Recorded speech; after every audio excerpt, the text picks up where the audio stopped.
tu na chuanin ka vei reng che ti la ka ro so don ni oh in thiam vek milo zom don nia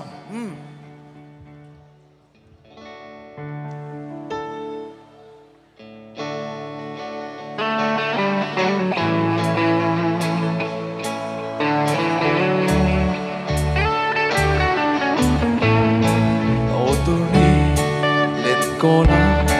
i herliam lai nghe ka sui lung lên hiên nhắm vui về ta che sor thla vui an lên na so va en na thil la ya ka ve va shil ro arom thi che asin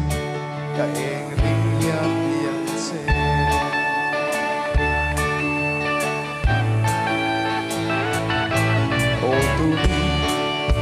cô la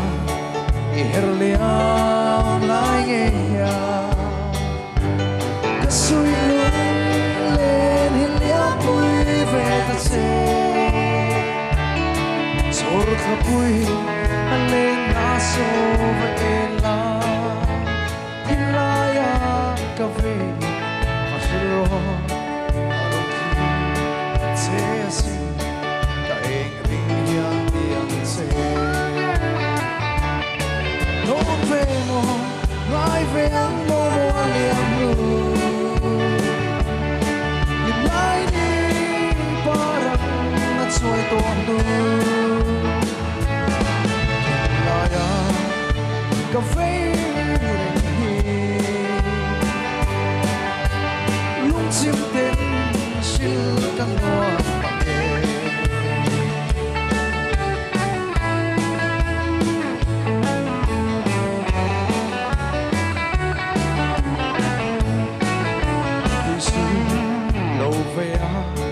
darang ton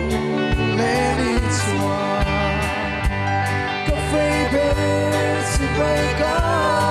bu kanga itamo di na ban ka fuanang kilaya ikanya na ti ai ko bo fardunin tu ai sa mo vai về ăn mô mô liềm lu nhìn lại đi para trôi to lu là ya cà phê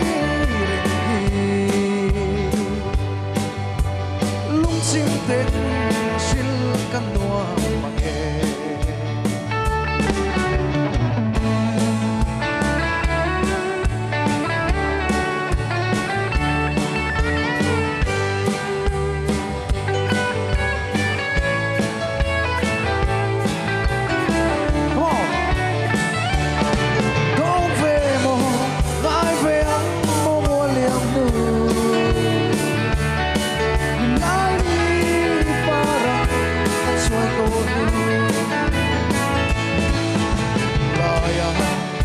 cà phê